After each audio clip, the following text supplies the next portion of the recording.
MS Dia Preview, informação até você. Nesse programa eu falo com uma mulher guerreira, uma comunicadora extra classe e alguém que, como figura pública, tenta há um bom tempo um espaço na política, um espaço que valorize o protagonismo da mulher. Algo que não é tão simples nem tão fácil do jeito que a política tradicional sempre é.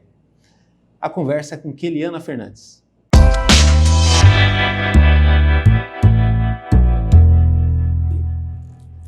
Obrigado.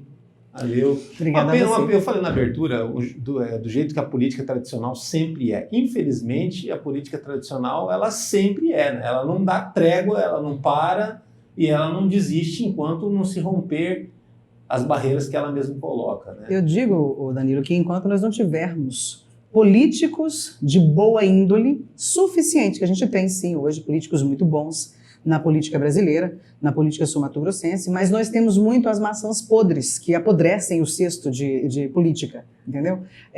Enquanto nós não tivermos pessoas de boa índole realmente colocando o nome à disposição, eu cheguei a um momento da minha vida, lá na antiga emissora Band, que eu achava que como comunicadora, eu estava colaborando mais para a sociedade, para as bandeiras que eu defendo já há 10 anos, que eu não venho agora defender bandeiras femininas, mas há mais de 10 anos que eu faço isso, eu achava que ali eu estava fazendo mais a diferença. E aí abdiquei em 2020, mesmo com um convite aí muito tentador do presidente do PSB, o Ricardo Hayashi, para ser candidata a vereadora com chances reais de me eleger, mas eu optei por ficar ali à frente do programa MS Urgente na Band naquela época, porque achava que estava prestando um serviço melhor e por já ter sido muito machucada em campanhas políticas, né, anteriores. Em 2018, o seu nome chega a ser cogitado por um bom tempo. Quando falo bom tempo, né, na pré-campanha, cada segundo vale ouro, né? Uhum. A ser pré-candidata a vice-governadora. E aí, teu nome ganhou uma amplitude muito maior no estado. Sim, foi com o candidato, à época, o juiz Odilon. Nós chegamos a fechar mesmo esse acordo de parceria, de que ele seria governador e eu seria vice-governadora. Chegamos a apertar as mãos, eu e ele dizendo que nós íamos governar a 4 mãos. Foi bem assim o acordo feito, olhando olho no olho. Mas a política...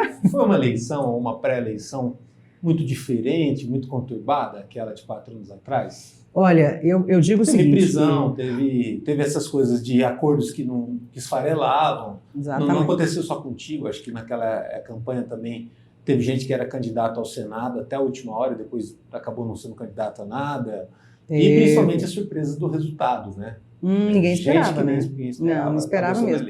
Ele era muito bem quisto, o Odilon, na época. Era o momento dele, né? Né? Continua bem, né? Sim, mas hoje eu já não vejo ele como um político que, se colocasse o nome agora para disputa no Estado, não é mais. Para mim, hoje, eu acho que ele é protagonista, sim, mas para baixo, né? Assim, no Legislativo, é um grande candidato, sim. Inclusive muito bem preparado. Não é um símbolo de mudança. Mas não mais um símbolo de mudança. Naquela época ele era cogitado. Isso é tanto que ele nem está como pré-candidato ao governo mais, né?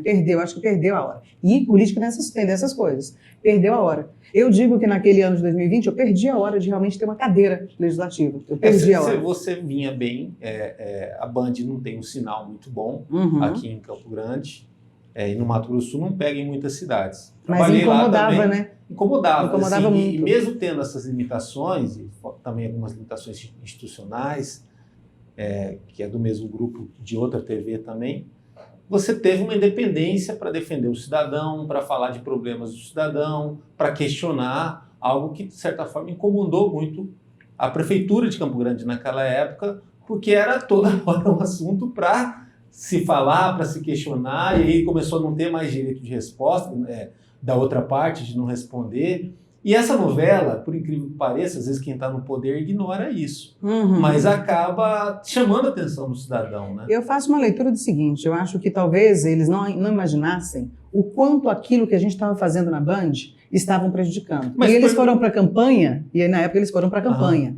E aí, na campanha, no corpo a corpo, no tete-a-tete, o que eu percebi quando eu saí da Band e fui também para o tete-a-tete nas eleições de 2020? Eu percebi que as pessoas, muita gente falava que ele não escuta você, sou sua fã. Mas muita gente. E isso... Ou a loira da Band. A loira da Band, a xerifona, mais ou menos isso. Então, eu imagino que isso deve ter incomodado. As cobranças sobre as denúncias que eu coloquei em pauta, deve ter incomodado demais para que acontecesse esse desligamento tão repentino no meio da eleição, né? E assim, com algumas coincidências que a gente não entende muito, porque por mais talentoso, e eu respeito muito o talento dos outros que sucederam e que ninguém emplacou realmente lá até agora, por mais que eu respeite o talento deles, a gente estava num momento muito bom de patrocínio, de audiência, e de repente funcionários, pessoas que eram ligadas à prefeitura assumem o nosso lugar. Então, é uma coisa que a gente fala assim... Mas aí tem uma série de fatores que explicam o sucesso e explica também,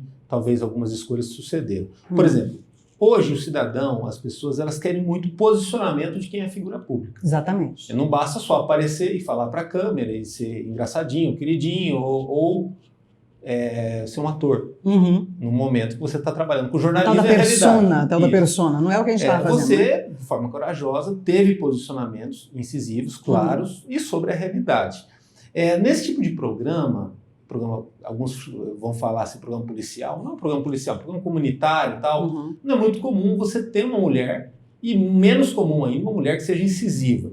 Tem no telejornalismo aí, regional, mulher apresentando na Globo, tem aí, apresenta muito bem e tal, faz isso. Mas não com essa postura tão incisiva como e frequente. Você acha que isso também foi feito de surpresa?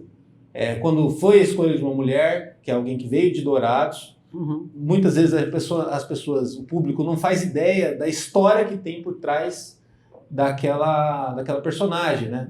Você já tinha sido diretora de rádio, você já tinha sido locutora... Repórter da Câmara FM em 2001. Ainda, você já tinha todo um público cativo da segunda maior cidade de Mato Grosso do Sul. Aí você vem para Campo Grande, onde o jogo está zerado. Zerado. E aí você tinha que continuar e construir tudo isso. Essa defesa do cidadão, muita gente talvez pensou, isso não vai dar em nada, ela é de fora, daqui a pouco ela volta para lá. E aí a coisa desenvolveu, muito talvez acho que pelo horário do final do dia, onde você conseguia cativar a galera que estava chegando do trabalho e tudo mais. É tanto que a gente passou para o horário da manhã por causa disso, né? Assumiu os dois horários por causa do nosso crescimento. Ter sido uma surpresa te custou caro? Porque ao mesmo tempo você estava tendo ali um prefeito que ele tinha que buscar uma reeleição depois, né? Ninguém deixa de buscar a reeleição. E com uma série de problemas para resolver, e aí você cada hora tocava num problema, não inventava o problema, mas tocava no problema. Eu lembro que no programa vocês chegaram a falar da questão de abastecimento de água e problemas, falaram do transporte coletivo, falaram de outras situações, questionaram questões pontuais de compras trânsito. de máscaras em lugares que a gente talvez, nunca nem ouviu falar, né? Então, hoje talvez a economia está sendo o grande tema, né? Porque a inflação está aí cutucando todo mundo. Mas a segurança sempre foi uma coisa que você bateu firme em cima e cobrou e enfrentou e teve seu rebote por conta disso, até ameaça surge de bandido, alguma coisa, que você vai lá e escancara a situação e cobra as autoridades. Sim. Ter sido uma surpresa, você acha que foi o que mais fez a diferença, tanto para o gosto do público, quanto para ter irritado talvez alguns poderosos que talvez não... Você me falou... Não gostariam disso. Você me colocou uma frase aí que eu acho que é bem isso. Você disse que custou muito caro? Custou muito caro. Mas é um preço que eu não tenho medo de pagar. Eu pago quantas vezes for necessário. Porque eu venho de família muito humilde, que já sentiu na pele muita coisa do que eu defendo hoje. Entendeu? Eu venho de uma família onde eu tive exposta a um assédio sexual dentro da família. Eu vim de uma família onde... Eu tive, sim, a educação muito boa da minha mãe, essa força, essa mulher forte vem dela, mas eu tive um pai pacato, bem pacato, que para ele é o seguinte, ele é aposentado com um salário mínimo e para ele a vida tá bom assim. Graças a Deus, o meu pai é muito saudável, mas eu tive uma irmã que precisou do atendimento público, por exemplo, quando ela era criança, que eu tinha que carregar ela no colo, do lado, ela chorando de dor, porque a medicina não descobria ali, a medicina pública, né, porque a gente dependia disso, porque ela estava doente. Então, assim, custou caro, mas eu pago quantas vezes for necessário. Ou seja, a indignação do cidadão também é sua, nesse momento que você coloca ali a informação, a notícia, e a notícia também não pode ser uma coisa irrelevante, né? Determinadas tragédias. Olha, nenhuma crítica aos meus colegas que trabalham em outras emissoras de televisão e trabalham de outra forma, nenhuma crítica. É só que, e muitos, inclusive, até falam, mas ela não é formada, ela não tem um diploma. Eu tenho 25 anos de comunicação, eu sou por formação, né? Então, mas eu não consigo dar a notícia não participando da notícia. entendeu? Não sentindo a notícia, eu sei que é isso que eles ensinam na faculdade, que eu tentei até cursar o curso de jornalismo depois, mas na primeira aula eu já entrei em atrito com o professor, que é mais jovem que eu, ele não tinha a mesma vivência real do que é o jornalismo, do que é a vida na imprensa aqui no nosso Brasil. Então, eu digo assim, que eu sinto a notícia. Eu já cheguei a chorar no ar, dando notícias. Chorar de raiva e chorar de tristeza. Porque o povo que está em casa, as pessoas que estão em casa, elas se sentem revoltadas, elas têm vontade de chorar, elas têm vontade de xingar, entendeu? Então, eu sou brasileira, eu sou sul-mato-grossense de coração. Isso que eu ia falar, você ganhou o Mato Grosso do Sul e ganhou Campo Grande, mesmo estando vindo de Dourados, a partir da tua performance, a partir da forma como você se comporta, da forma como você se comunica, da forma como você respeita a vida das pessoas e as dificuldades delas. Você vem de Brasília para Mato Grosso do Sul. Sim. Você esperava que aqui você fosse ter sua vida e ser tão abraçada como você é aqui? Danilo, quando eu era criança, eu sonhava em ser apresentadora de televisão.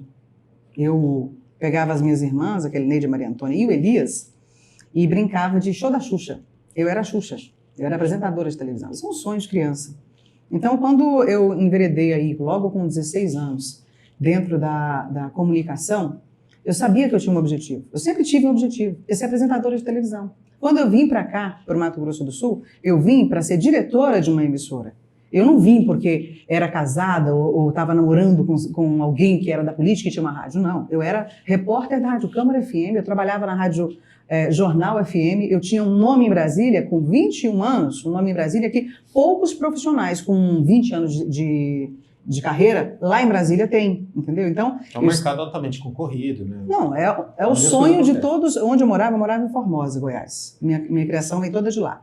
Não nasci lá, mas vem toda de lá. Onde eu morava, o sonho de todos os locutores, de todos os jornalistas daquela cidade, eram ser chamados para trabalhar em Brasília. Eu, com 6 meses de rádio, na Rádio 91 FM, o Domingão, saudoso Domingão, que não está mais entre a gente, mas ele ouviu o meu programa com 6 meses de rádio, na Rádio 91 FM, e me chamou para trabalhar na antiga Mega FM, hoje Supra FM. Entendeu? Ele me ouviu 6 meses de rádio, eu nunca tinha feito rádio na vida. Então, assim, a comunicação está dentro de mim, está dentro de mim. Então, o meu objetivo sempre foi ser apresentadora de televisão.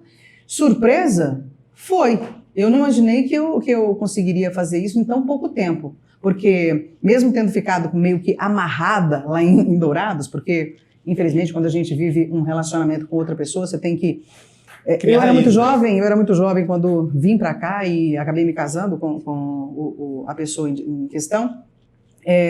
Mesmo tendo demorado um pouco, ficado amarrado, eu sabia que um dia eu seria apresentadora de televisão. Esse era o meu objetivo desde que eu era criança, entendeu? E não vai morrer. Eu não vou... Por exemplo, hoje eu coloquei meu nome como pré-candidata a deputada federal. Sou, sim, pré-candidata para... Por que deputada federal? No caso, você fez essa escolha não estadual? Vou te dizer. Ou, no caso, até um cargo da majoritária? Simples, porque quem manda no país são os deputados federais e os senadores. E eu criticava muito e critico muito na comunicação os deputados federais e os senadores. As leis brandas demais, as brechas que são dadas. Isso você falou. Eu estou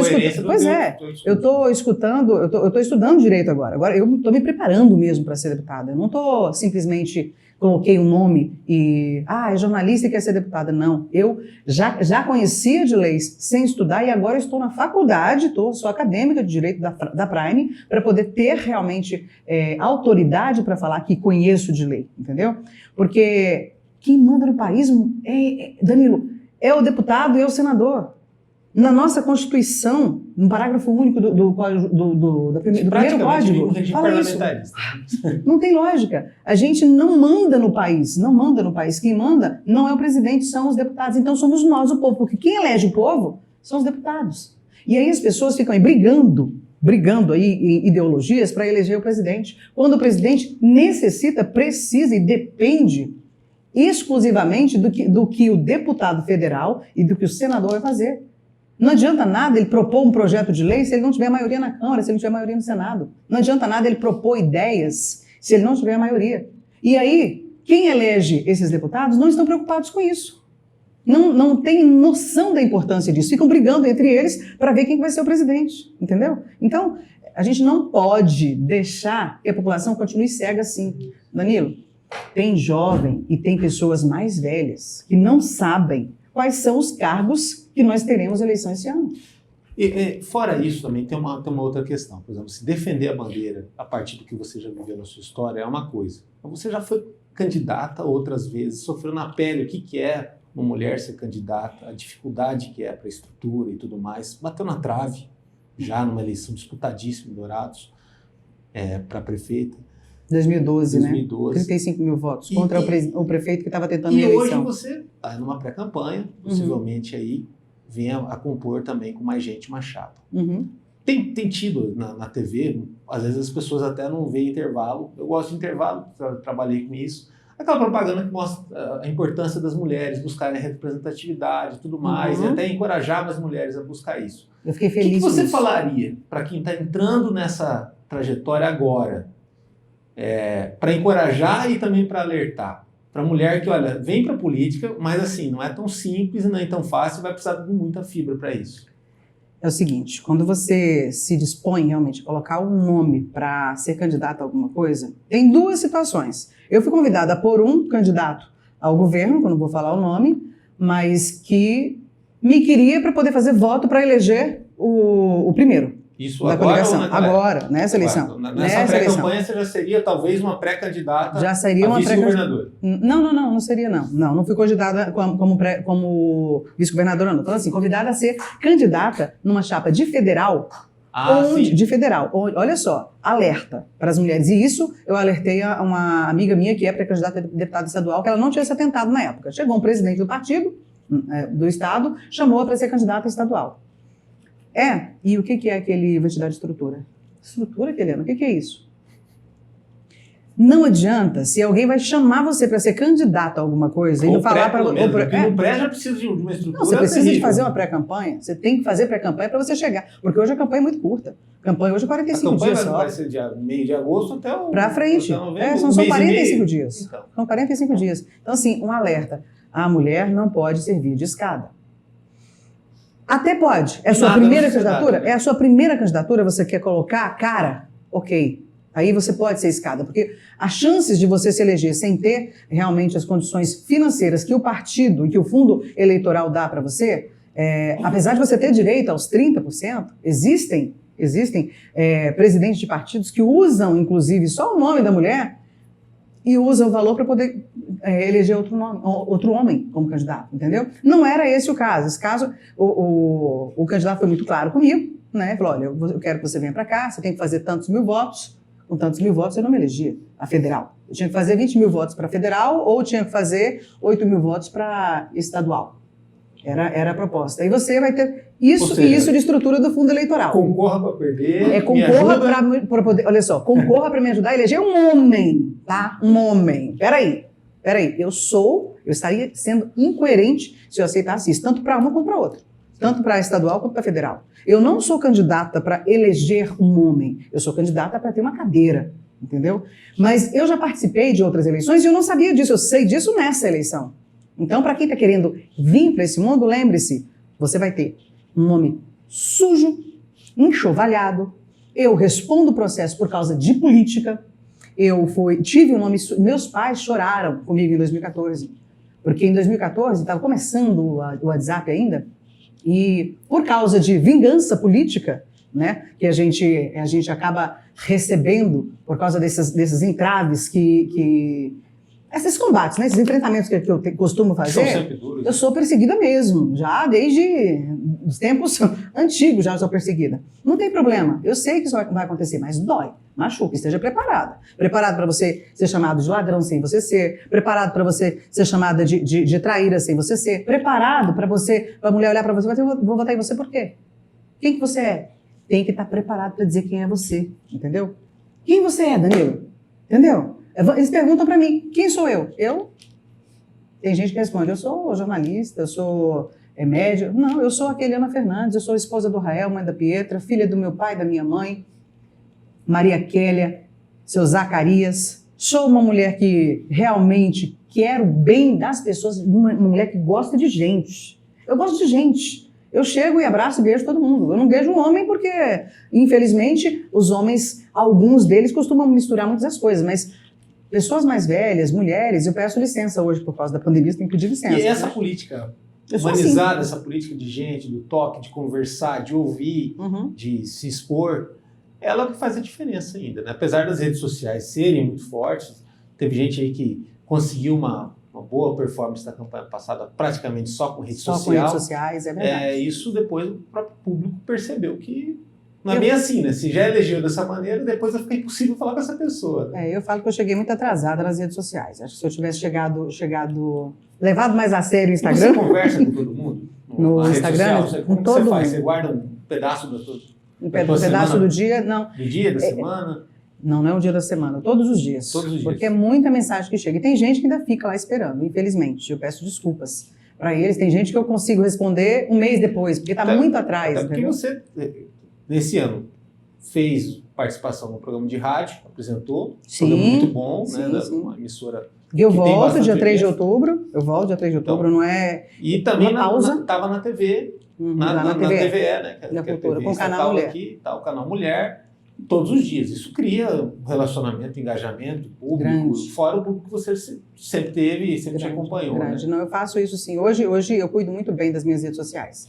Hoje eu faço questão de estar ali. As pessoas comentam, eu vou lá e respondo. As pessoas mandam um direct, eu vou lá e respondo.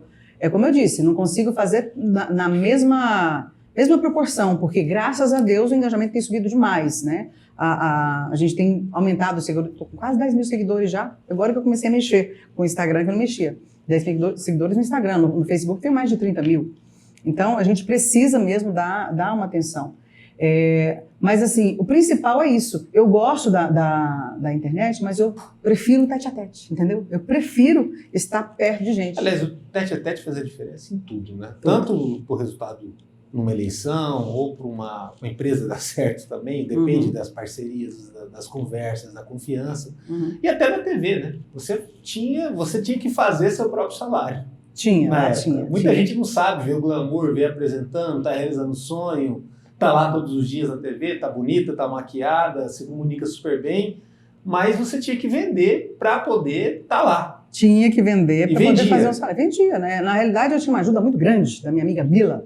A Mila era a melhor vendedora que eu conheço aqui no estado. Melhor. E assim melhor na de política todas. também, às vezes fala pré-candidato, tudo, pô, a pessoa tem que ralar um monte, tem que andar, tem que conversar, tem que estar cada hora num lugar. Passa às vezes por sabores de encontrar às vezes o hater na rua também. Eu tô não, eu não cheguei a encontrar nenhum hater até hoje na rua.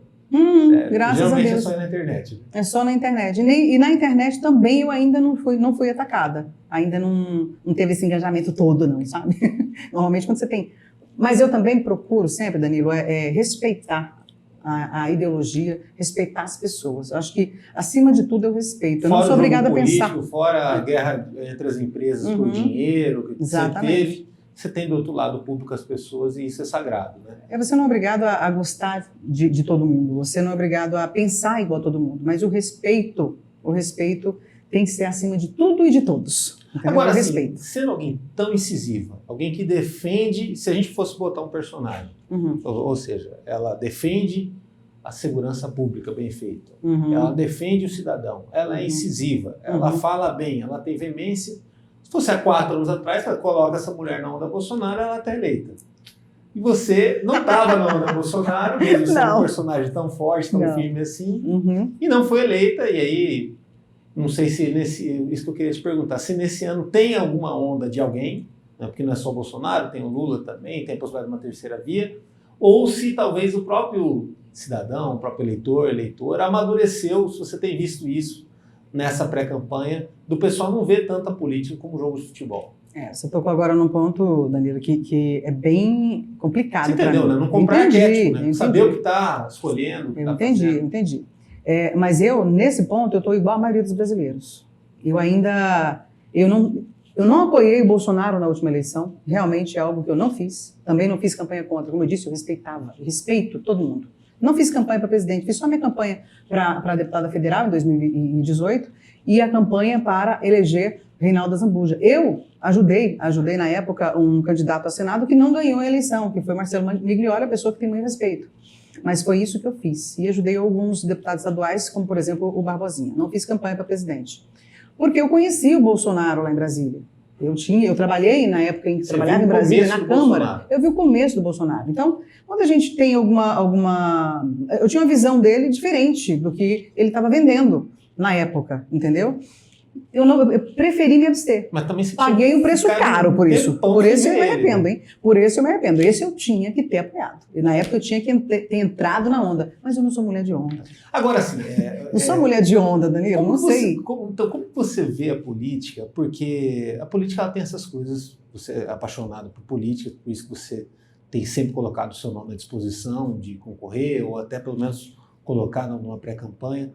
A política, infelizmente ou felizmente, não sei se a gente está muito atrasado nisso, ela vai muito além, às vezes, da realidade. Uhum. Né? O governo do Estado tem feito um governo de equilíbrio fiscal, um equilíbrio econômico do Estado, tem melhorado a geração de empregos, né, tal, tudo.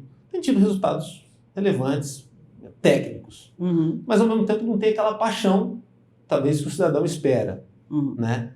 Porque no debate político, muitas vezes a coisa vai para a ficção, vai para o lúdico, né? Vai para uma discussão acalorada que foge à realidade. Uhum. Muito se fala também nisso, até na questão da disputa nacional aí que tá para vir. Né? Uhum. Como que você faz, sendo alguém também tão forte, tão presente no que você está, se você tem uma presença muito forte no debate, para trazer a galera que você está indo conversar para o assunto técnico, para o assunto do que tem que ser feito e ainda não está sendo feito. Por exemplo, você fala assim, em Brasília tem muitas leis ali que estão emperradas na gaveta, Uhum. projetos de lei, né, que poderiam virar lei e não viram, Uhum. por falta de engajamento. E muitas outras coisas que poderiam favorecer se fossem realidade, se fossem apresentados. Porque a galera, eu vejo pelo cidadão comum, às vezes ele está de saco cheio de conversar de política, ainda mais se cair para esse nível técnico. Como fazer para romper isso como comunicadora? Você que teve a habilidade do programa de TV, no programa de TV você está aqui e a pessoa está lá do outro lado, né? No rádio também. Ali no tete-a-tete, romper esse gelo, encorajar as pessoas a conversar de política de uma forma mais propositiva, não é fácil, não é simples, né? É simples, Danilo. O que eu tento trazer? Trazer para a realidade das pessoas. Vamos supor, você, Danilo, jornalista, certo? Danilo, se você fosse político, se fosse deputado por um dia, o que você faria? Olha, por um dia só é pouco tempo. Mas assim, eu tentaria saber o que está acontecendo. Porque a gente não sabe tudo, né? Infelizmente. O Brasil ainda é um mistério. Aí eu pergunto, desculpa a gente cortar, mas aí eu pergunto para a pessoa que eu estou conversando, por exemplo, vamos colocar uma pessoa da área médica. Né? Não, vamos colocar a pessoa da área médica, por exemplo, para a realidade dela. Eu não gosto de política. Você não gosta de política, você trabalha, né? Você trabalha para o governo do estado, você trabalha para o governo municipal, você trabalha para o governo federal e você não gosta de política. Ou você paga seus impostos, isso daí... O que está doendo aí na sua profissão? Eu tenho que cumprir tantas horas de plantão e o que eu ganho no meu consultório é muito maior, é muito mais. Mas isso é política. Se você, que tem essa dor, não defende a sua classe e coloca o seu nome à disposição... Vai continuar assim. Vai continuar desse jeito. Se você não discute isso, não adianta. Se você não discute participativamente, não entende o que é política, eu falo de política desde que eu tinha 10 anos de idade, 10 anos de idade. Muita gente não leva isso em consideração, a política é comportamento. Uhum. Você está ativo em alguma coisa e atento e Sempre. proposto a uma transformação. Sempre. Eu digo que a política ela é a arte de organizar a sociedade, certo? A gente depende da política porque a gente nasce no hospital, normalmente, né? É o normal. Tem algumas pessoas aí que optam por fazer parto em casa e eu respeito isso também. Mas você morre e você precisa de um lugarzinho lá no cemitério para ser enterrado. Tudo é política. Enquanto você vive, o que você vai fazer para você estudar, você depende de política. Tudo. A política é algo que está na vida da gente. Não tem como a gente virar as costas para a política. Quando vira as costas para a política, vira o que está virando. Entendeu? Você não gosta da política justamente por causa disso. Agora, eu posso te provar que você gosta de política. Por quê? Você gosta, por exemplo, de apresentar um jornal, você gosta de estar aqui fazendo esse trabalho. E se você não tivesse esse espaço que você tem hoje aqui, se nós não tivéssemos uma democracia, talvez nós não vivemos isso, mas colegas anteriores viveram um momento em que nós não tínhamos liberdade de expressão. Hoje a gente pode falar o que quer. Países também. Não, mas eu não preciso nem muito longe. Acho que dentro do Estado, dentro de Campo Grande, há cerceamentos também de discurso, de espaço, Pois é. que às vezes é um assunto um pouco velado, que aqui, nesse caso, a gente tenta ser o mais plural, mais democrático e tudo mais, e que isso parte de decisões políticas, de empresas, de governos. Mas eu fui vítima disso. A Lia Nogueira, candidata a deputada estadual, pré-candidata a deputada estadual e vereadora em Dourados, também foi vítima disso. Você não pode falar tudo o que você pensa, mesmo sendo jornalista. Ou seja, um não tem um significado. Isso não tem que mudar, Danilo? Isso não tem que mudar? E aí, o que você vai fazer para isso? Faz alguma diferença. E aí, o que você vai fazer para isso? É mais ou menos isso. Você precisa fazer alguma coisa. Você está fazendo, você está colocando hoje, você está entendendo? Então, assim, eu provo para qualquer pessoa, que ela gosta de política, não é nem que ela pode fazer algo, que ela gosta de política.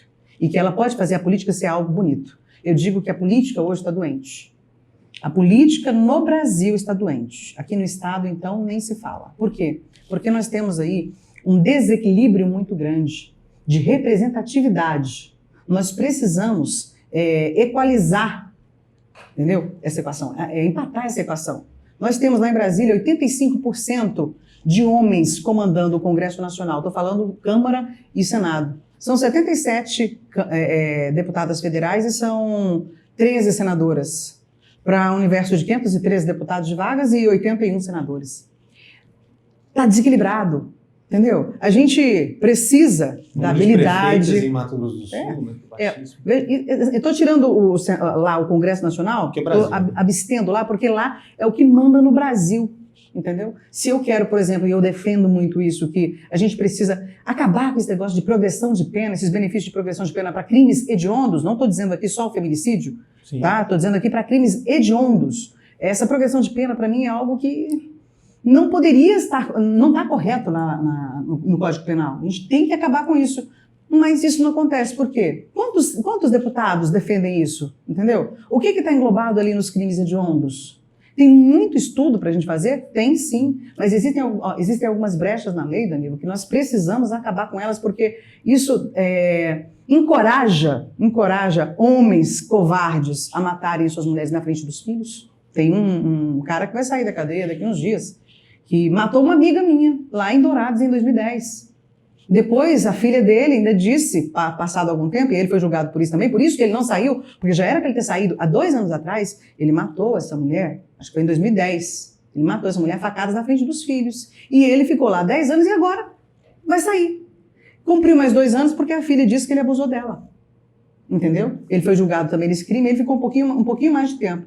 Então, assim, são brechas que a lei dá, que encorajam, porque eles sabem que eles estão lá, mas uma hora eles vão sair. A hora que eles saem de lá, eles saem com muito mais sede, com muito mais raiva. Então, a gente precisa pensar no macro, entendeu? Precisa pensar no macro. E por que eu falo tanto da representatividade feminina? Porque a mulher ela tem mais sensibilidade, ela tem características que o homem não tem. Não é porque eles são ruins, não é isso. É que ele não consegue sentir como a gente consegue sentir. Ela tem que ter um espaço para contribuir também. Você, por exemplo, Danilo, você não tem filhos ainda. Eu tenho a Pietra. Eu fico muito tranquila quando eu deixo a Pietra com a minha sogra ou com a minha mãe, ou na escolinha que eu tenho condições de colocá-la. Muito tranquila. Mas e a mãe da periferia? A mãe de classe média que depende de uma creche pública para que ela vá trabalhar? Interfere em toda a família, né? Entendeu? Uma situação dessa. O pai vai entender isso? Não, porque na cabeça do pai, com o patriarcado com o qual eles são criados, na cabeça do pai, a obrigação de estar em casa cuidando do filho é da mãe. Entendeu? E isso a gente tem que mudar ali, lá dentro da educação, dentro de casa e dentro da instituição chamada educação. Nós temos que olhar para a educação com outro olhar. Ali dentro, nós temos que começar a alertar as crianças para as coisas que acontecem dentro de casa que não estão normais, para que elas tragam para a escola. Entendeu? Ali dentro, nós temos condições de dizer para as crianças, dar segurança para as crianças, ensinando, inclusive incentivando o esporte, incentivando a cultura. Ali não é só para você ficar escrevendo o tempo todo, mas a gente sabe que estudar às vezes cansa. Sim. E dependendo da disciplina é chato. Então, a gente precisa instituir no país inteiro a obrigatoriedade do ensino integral. Isso vai dar tranquilidade para a mãe. Mas por que isso não é instituído como uma obrigatoriedade? Nós não temos lá em Brasília pelo menos 50% de mulheres. E vou te falar mais. Aí eu fico revoltada, fico chateadíssima, porque nós temos algumas mulheres guerreiras ali em Brasília, guerreiras, mas são poucas. Outras, às vezes elas são esposas ou filhas de alguns outros políticos que acabam não aparecendo, acabam não fazendo o trabalho do jeito que tem que ser feito. Nós temos em Brasília, por exemplo, um projeto que está emperrado na Câmara dos Deputados, mas foi aprovado no Senado, que eu falava assim, não, a gente precisa aprovar esse projeto. E aí fui estudar esse projeto. Fui estudar o projeto que garante 30% aí de cadeiras para as mulheres nas câmaras e lá no Congresso Nacional. Nossa, seria um sonho, né? Porque a gente só tem 15, é o dobro. Sim. Mas segundo o projeto que foi aprovado no Senado, e foi aprovado no Senado assim, porque não teve jeito de passar de uma outra forma, tá? Porque quem propôs foi uma mulher que propôs, foi a Simone Tebet, propôs e conseguiu aprovar da seguinte forma: nós mulheres teríamos 30%, veja bem, 30% de cadeiras em 2040. Então, É isso, você está entendendo? E não foi aprovado, tá lá emperrado, eles não aprovam mesmo nem 2040. assim. Nem assim. Aí podem revisar para 2080. Entendeu? Nem assim foi aprovado. Eu falo, gente, é rir da cara da gente. Eu falo que essa... Desculpa, eu sei. mas assim é uma coisa assim, uma prática Eu muito sei, nula o projeto. é natural, foi natural o teu, e é natural mesmo. Quando eu digo isso, a mulherada fala, o quê? Como assim? E não foi aprovado. Então, assim, e não vai ser aprovado. Enquanto não tiver uma carniça lá, uma, duas, três, quatro, cinco, seis quelianas, 10, 20, 30 quelianas lá dentro, queliana que eu falo, por que eu digo isso pra você? Porque eu sei que quando eu quero alguma coisa, não adianta me falar não. Um não pra mim só serve pra eu transformar em sim. Entendeu? E a gente consegue fazer isso. E não é desrespeitando, não é xingando, não é humilhando, não. É insistindo, é persistindo, é com jeitinho, entendeu? A gente tem jeitinho, a gente tem características que os homens não têm. Não é na força, eles vão na força. Nós não precisamos ser na força. Agora, assim, é um dado, né, estatístico, quase um quarto do eleitorado não vota. Né? E é possível que esse número até aumente nessas eleições, ou permaneça estável. Mas é muita gente, né, levando tanto nível regional quanto no Brasil. É gente suficiente para eleger alguém, é gente suficiente para definir uma eleição, talvez desequilibrar lá uma liderança e tal, e gente que talvez, sendo encorajada, possa ser fundamental para a defesa de bandeiras, como você está falando da bancada feminina, ou até questões macro que vai afetar a vida de todo mundo, da família, da economia em geral. Uhum. Você se sente também nesse trabalho da pré-campanha alguém muito responsável por isso também, por animar quem está desanimado, quem às vezes pensa em não votar, porque muitas vezes assim, é até melhor quem faz alarde de reclamar da política e falar tudo mais, do que aquele silencioso que fica quieto e de repente não vota, ou até quem, por uma circunstância ou outra, acaba não participando do pleito, do processo democrático, que é fundamental. Eu, por exemplo, não votei nas últimas 2 eleições, estava trabalhando. Né? Mas é só o meu voto, não sei se vai fazer diferença. Mas assim, depois isso me Você faz favor de não fazer isso esse ano, tá? Isso me custou ter que me justificar na justiça eleitoral e tudo mais. E alguém que, poxa, trabalho com comunicação, trabalhei com política, tudo mais. Mas muita gente prefere viajar, né? Às vezes é feriado emendado e tudo mais. Aí depois fica 4 anos reclamando, entendeu? Sim. Não é uma resposta para você, mas acaba sendo, entendeu? Sim. Porque quando a gente deixa de votar, deixa de exercer a cidadania, porque para mim é deixar de exercer a cidadania. Meu pai, ele brigou por isso, para a gente ter direito a voto, entendeu? Eu vejo gente defendendo não votar hoje em dia. Porque antigamente, olha só, antigamente só uma fatia, só uma camada da sociedade brasileira que podia votar. E isso é um antigamente que não é tão longe assim não, entendeu? Só uma camada de pessoas que podia votar. Eram pessoas que no caso seriam letradas, as mulheres não podiam votar de jeito nenhum, entendeu? Não tinha nem possibilidade disso. Isso foram lutas que foram travadas lá atrás. Você não votar, você desrespeita a sua avó que você ama tanto. Porque sua avó participou disso. Tá entendendo? Quando você não vai lá e vota porque eu estou trabalhando, poxa, você não fez valer o suor que ela derramou lá. E você ama tanto ela. Eu amo meu pai. Meu pai me levava para assistir showmícios que ele tocava. Meu amor à política, minha paixão pela política, quando eu tinha 6, 7 anos de idade, ele me levava para o showmício que ele tocava sanfona. Você entendeu? Então, assim, a gente precisa respeitar a luta deles, porque eles viveram uma época em que eles não podiam votar. Você se vê cerceado e sendo obrigado a engolir alguém representando você? Entendeu? E é o começo de muita coisa. Mas é o que você faz quando você deixa de votar. Você engole as pessoas que estão te representando, entendeu? Sim. Você engole as pessoas que estão te representando. Como você não vai votar? Ah, mas eu não elegi. Não elegeu, mas você não foi votar. Ah, eu não votei em ciclano. Isso aí, infelizmente, às vezes você vota e ele não se elege. Acontece. Mas se você não vota, é certeza absoluta que ele não vai se eleger. Se você for lá dar o voto em quem você acha que pode te representar, você pelo menos tentou.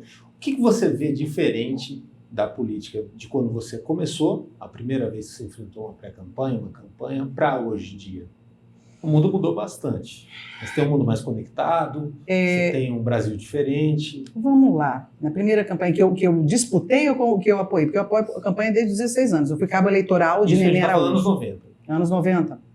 Sem entregar a sua idade, mas é por aí. Mas de lá para cá, o que você sente de diferença que piorou e que melhorou? Piorou a possibilidade da gente falar com as pessoas. Porque hoje a gente tem que falar através de uma tela de celular. A gente tem que usar outras pessoas para falar da gente. Entendeu? A gente tem que... Se a gente não tem dinheiro para ter bastante gente, porque ninguém quer falar do outro também de graça. Entendeu? Era o enfrentamento mais direto. Era o enfrentamento mais direto. Como? Você tinha os showmícios. Eu sou totalmente contra terem retirado os showmícios. Porque os showmícios alegravam as pessoas e faziam as pessoas ouvirem as boas pessoas da política. Ou seja, tinha aglomeração, né? Sim. Ouvia os ruins? Ouvia, mas os coronéis da política, eu digo aqui no Brasil inteiro, tá? Os coronéis da política, eles não convencem muito na fala. Eles convencem na grana. Entendeu?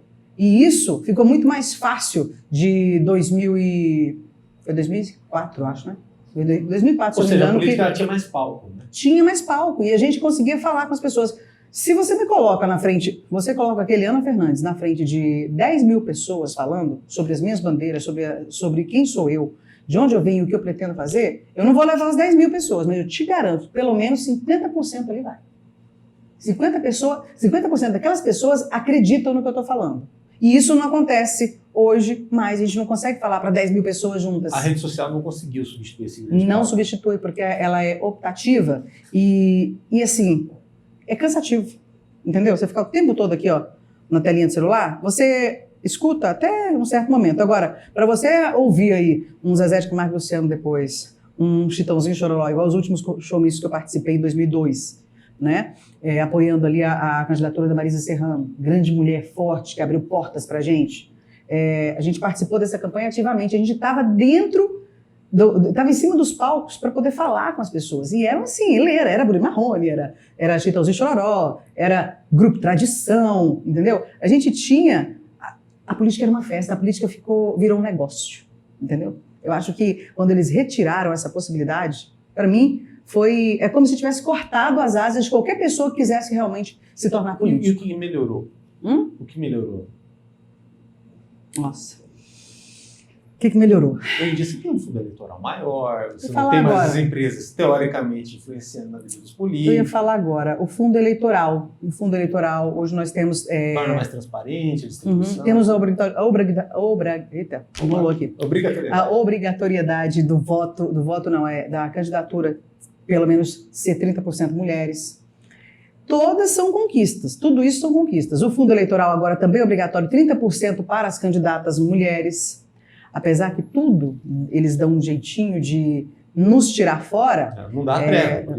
Mas quando você pega uma carniça assim igual a Eliana, né, uma mulher que não peraí, eu conheço meus defeitos. O que vai ser minha fatia aqui? O quanto que vai vir do fundo eleitoral para cá? Porque 30% é meu. Eu quero tudo em planos claros aqui, ó, em cima da mesa, para eu saber o que é o meu. Entendeu? Então, assim, não tem jeito. Tem gente que critica muito o fundo eleitoral. E para quem critica o fundo eleitoral, eu vou dizer uma coisa para você. Eu já vi candidata e candidato criticando, dizendo que não usou o fundo eleitoral. Não usou e não ganhou a eleição. Este que não usou e não ganhou a eleição. Eu não tenho condições de gastar 2,5 milhões, que é o teto máximo que é aprovado pelo acho que é 2,5, se não me engano, esse ano, para poder você gastar como deputado federal. Eu não tenho 2,5 milhões para gastar. Eu não tenho isso. Agora, tem eles que têm mandato, ou os grandes empresários, os grandes médicos, os grandes fazendeiros, eles têm esse dinheiro para gastar. Eu não tenho. Então, eu não tenho possibilidade de ser uma deputada federal, com toda essa bagagem que você está vendo, com todo esse conteúdo que você está assistindo agora, que você conhece já há quanto tempo, Danilo, e realmente imbuída de fazer a diferença, sem dinheiro a gente não consegue.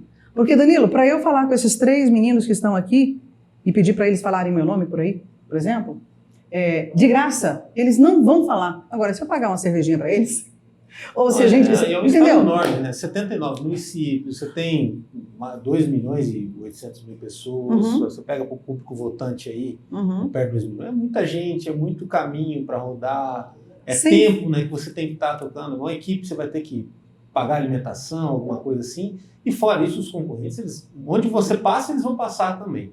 O que vocês falam, eles vão falar também. Justamente. É uma guerra...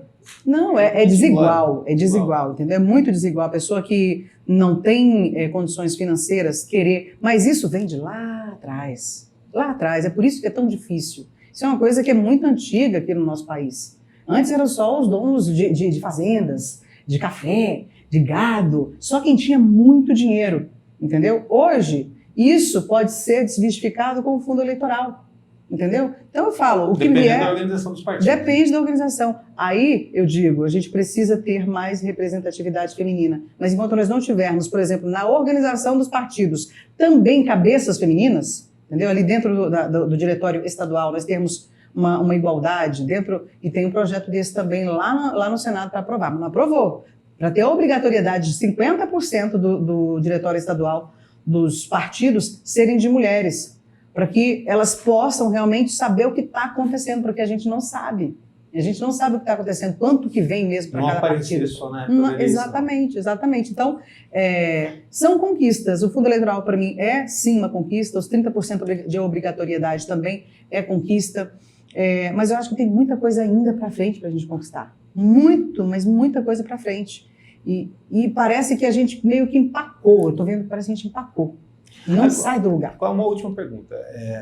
Na nossa área, comunicadores, dificilmente às vezes conseguem se eleger para deputado federal em Mato Grosso do Sul, né? E às vezes os que conseguiram em outros cargos, prefeito, ou deputado estadual, né, ou vereador, geralmente é uma figura que é mais discreta até chegar ao poder. Aí no poder se posiciona e tudo mais. Você fez o caminho contrário. Você se posiciona muito antes. Isso daí é uma questão que pode valorizar muito uma futura vitória, ou é uma dificuldade que você às vezes enfrenta de às vezes ter que se polir um pouquinho numa situação ou outra, porque assim, nem todos os políticos que você vai concorrer, deve ser mais ou menos umas 80 candidaturas, eles dão opinião nas coisas, às vezes preferem mais uma situação mais neutra, tá ali, marcar uma presença, passar, ser simpático, ainda mais quem está no poder, né?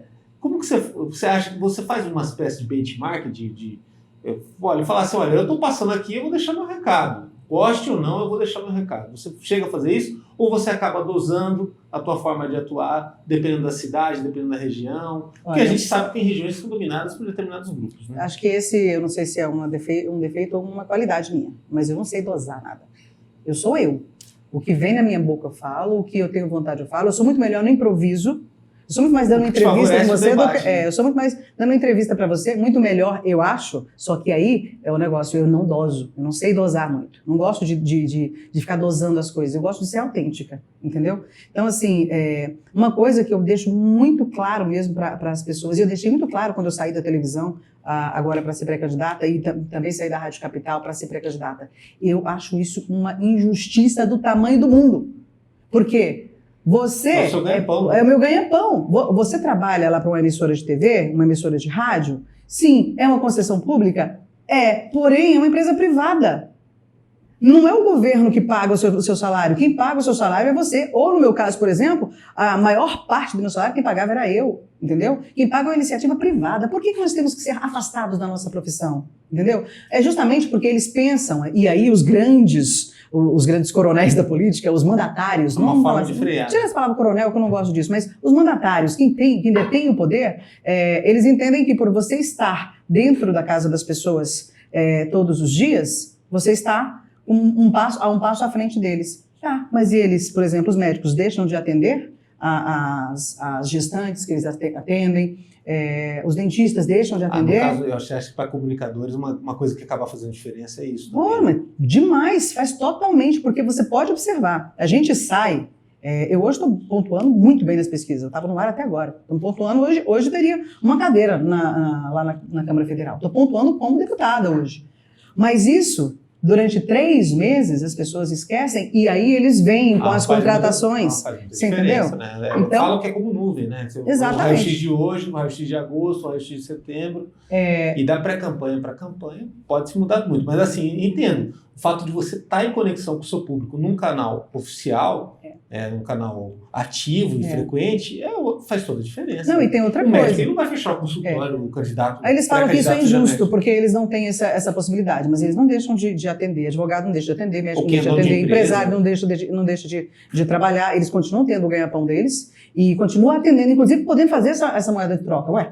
E comunicador não deles. E comunicador essa daí também, exatamente. Né? É uma classe que às vezes ela não é muito engajada, unificada, né? E como deviam. Outras deviam. E isso é um ponto interessante. Eu nunca tinha ouvido falar disso, e é um ponto extremamente interessante e que praticamente muda muito a competitividade. Não, e olha outra coisa, ninguém abre a boca para falar disso. Olha outra coisa que você não sabe, e ninguém abre a boca para falar disso. A eleição antigamente era 90 dias. Quando eles afastaram os comunicadores das suas respectivas profissões para serem candidatos, eles fizeram o seguinte, eles disseram que era porque é concessão pública, usaram esta justificativa. 90 dias de campanha, então 90 dias antes.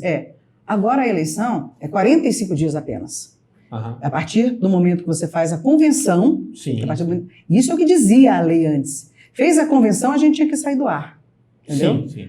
Agora não, a gente ficou lá atrás, ninguém foi mexer nisso. Você saiu do ar quando?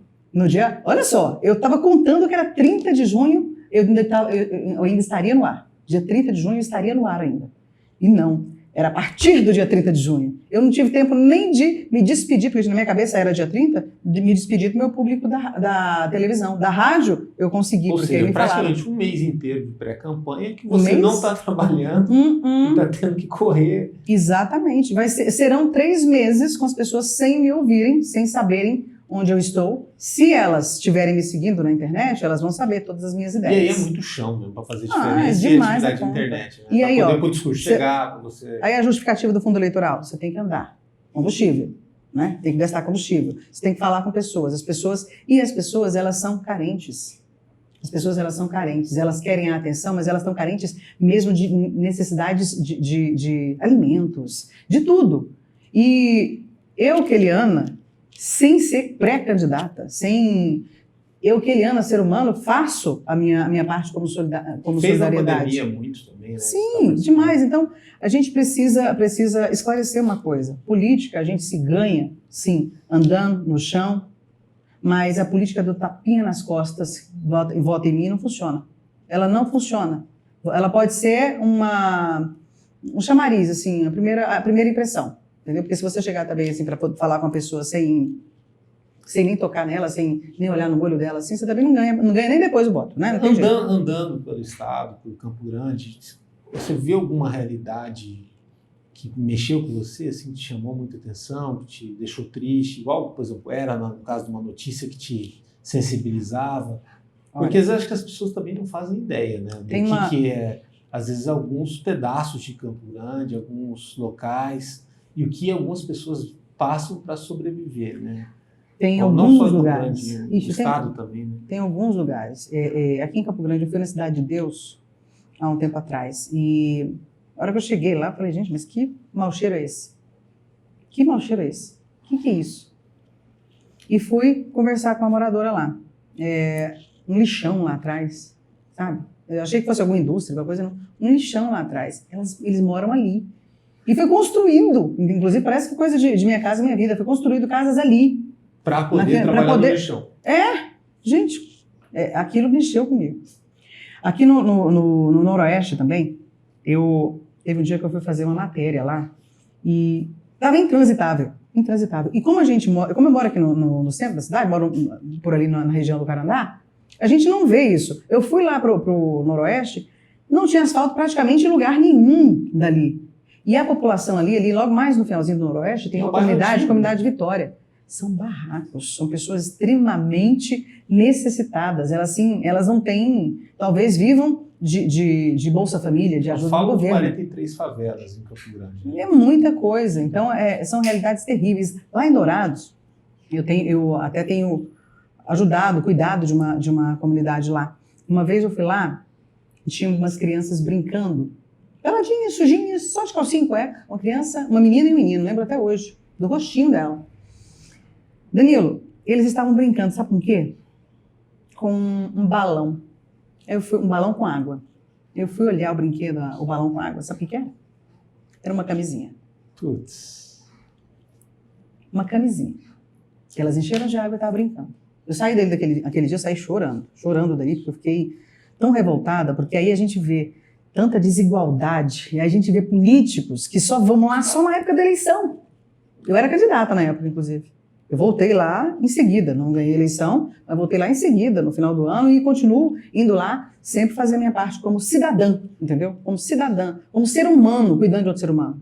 Porque a maioria dos políticos só fazem alguma coisa lá só em época de eleição. Quer dizer, nos outros anos eles não precisam comer, nos outros anos eles não precisam brincar, não precisam do Dia das Crianças.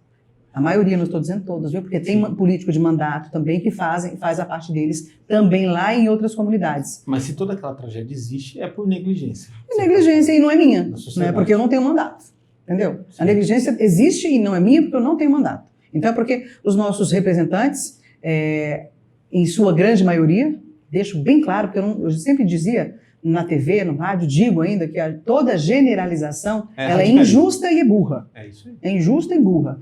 A generalização ela é injusta e burra. Porque existem, sim, grandes políticos muito bons aqui no estado de Mato Grosso do Sul, no Brasil inteiro, que fazem a parte deles. Acontece que, infelizmente, e aí eu sou uma crítica ferrenha da minha própria profissão, infelizmente. Aí, mas não somos nós jornalistas. Aí são alguns mandatários de poder, de concessões públicas, de rádio, de televisão, que impedem a gente de falar e mostrar tudo o que a gente precisa mostrar.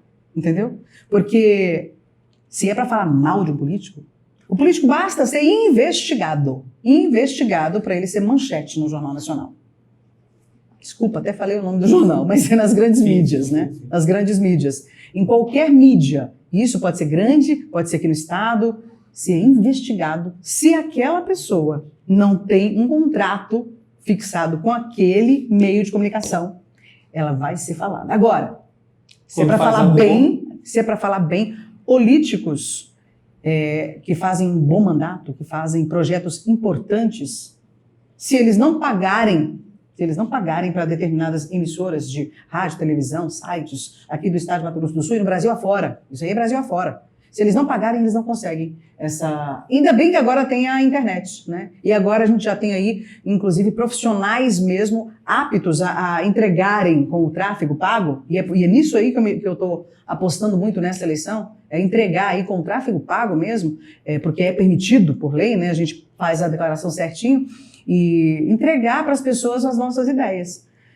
E aí o político com mandato pode fazer isso também. Hoje pode fazer isso também se tiver uma boa equipe.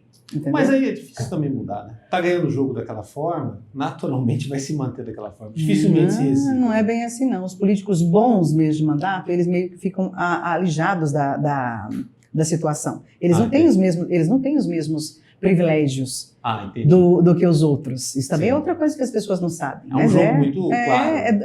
Assim, para quem já esteve dentro, como eu já tive dentro, você sabe que eu já estive dentro da política, não como mandatária, mas conheço bem isso. Então, é bem injusto, É uma luta, é uma guerra que a gente precisa vencer. É uma guerra que eu estou começando, né? Eu pretendo nessas eleições agora, com a bênção de Deus, se nós tivermos a vitória, eu pretendo começar uma guerra, realmente, porque a política também é a arte de guerrear. Para finalizar, a pré-campanha não é certeza da campanha. Você tem que passar ainda por uma reunião lá que vai definir a coligação. É grande a concorrência da pré-campanha para a campanha, a dificuldade, porque imagino que a tristeza que é para quem fica de fora, às vezes, ou se tem essa preocupação, tá? Ou nem sobra tempo para isso. Fica uma convicção plena de que, olha, estou aqui começando um projeto que ele vai se validar em determinado momento e depois vai. Eu falo isso não só pelo pré-candidato, mas às vezes até partidos existem de lançar e às vezes se juntam, tudo mais. Tem outras configurações, né? Como que é isso? Assim? Tem algumas... Você não chegou a passar por isso, mas deve ter visto gente que passa por isso. Não, eu já cheguei a passar. Já cheguei a passar por isso, sim. Não concorrer e chegar a... Não, de tentarem, né? De tentarem. Por exemplo, a candidatura mesmo de vice-governadora foi antes da convenção, em 2018. Pouco tempo antes. Foi um pouco tempo antes. O acordo não era para ser homologado na convenção. E eu fui impedida, só que eu soube antes, aí que está. Quando você está dentro do cenário político mesmo, você tem algumas formas de você descobrir. Eu soube antes que na convenção eles iam me eliminar. E aí eu ia ter que ficar lá como candidata a deputada federal, lá sem estrutura nenhuma financeira para trabalhar, para poder conseguir fazer votos para eleger um candidato a federal lá atrás. Isso eu seria vítima. Isso eu seria vítima em 2018. Foi aí que eu saí. Quando eu soube, eu saí debaixo daquela... Ou seja, até a convenção, muita coisa sempre acontece. Tem que ficar esperto, tem que ficar ativo. Sempre, muita coisa acontece. E por isso muita que a coisa ainda vai acontecer. Não, por isso que a pré-campanha é tão importante. Né? O que você consegue de parceria forte na pré-campanha te blinda também para isso. Né? Sem dúvida. E é assim, a pré-campanha ela serve para que o próprio presidente estadual do partido veja quem tem condições realmente de disputar. E quem é competitivo, quem quer, né? Quem exatamente. Quem que pode realmente ajudar a legenda a fazer mais deputados, a eleger o candidato ao governo. Então é aí que eles fazem essa seleção. Ela serve para isso, é um filtro. E é necessário. Olha, obrigado pela vida. Parabéns aí pela fibra, pela vontade, pela resiliência. Eu acho que você é uma inspiração para muita gente e para as mulheres também, as que precisam entrar na política e as que também estão e enfrentam vários obstáculos. E principalmente por mostrar que a luta por uma bandeira ela não é a luta de nicho, é a luta macro. Exatamente. É a luta de tudo e de todos. Justamente, Danilo. Meninas, nós somos, aqui no estado de Mato Grosso do Sul, 52% de mulheres. Mulheres! E nós temos apenas uma deputada estadual, por exemplo. E ela não se elegeu mesmo na última eleição, ela era suplente. Isso é algo para vocês pensarem. E aí, nós temos aí tantas dores que nós tentamos enfrentar e reclamar e chorar, mas quem decide tudo são eles. Então é hora da gente realmente se unir e fazer tudo para que mais mulheres possam nos representar na Assembleia e lá na Câmara Federal. Se não for comigo, não tem problema. Tem outra pessoa, outra mulher que você conhece, mas dê preferência nessas eleições às mulheres e às novidades. Só mantenha no poder aqueles que realmente defenderam você nos últimos 4 anos, ou 8 anos, ou 12 anos, porque tem muito político que agora, porque está vendo que as mulheres estão aí se mexendo e olhando para candidaturas femininas, dizendo defender as mulheres, apresentando projeto de lei em cima de lei que já existem, só para poder aparecer e ser notícia. Tem pessoas que praticam dentro de casa, deputados, né, parlamentares que praticam dentro de casa a violência psicológica, a violência verbal, a violência física e fica dizendo aí que está alertando aí as mulheres para os relacionamentos abusivos. Então, assim, tem gente que está chegando agora, no ônibus lotado, porque a mulherada já acordou, querendo sentar ali na janelinha e dar tchau. Só que a mulherada não é besta. A mulherada agora já está... Eu espero, né? Eu espero que elas estejam atentas a isso. Mas é o que você está sentindo. É o que a gente está vendo. É o que a gente está vendo. Então, assim, é hora da gente realmente fazer aquilo que eu fiz lá no meu Instagram. Keliana Fernandes TV. Segue lá. Keliana Fernandes TV. Eu digo que um graveto sozinho, você quebra facinho. Agora, se a gente se unir, pega um monte de graveto junto e tenta quebrar. Tem um vídeo lá que eu mostrei. Não quebra. Então, é juntas por vocês. MS em Dia acompanha nosso trabalho no www.msindia.com.br, também no Instagram, no YouTube e no Facebook. Até a próxima.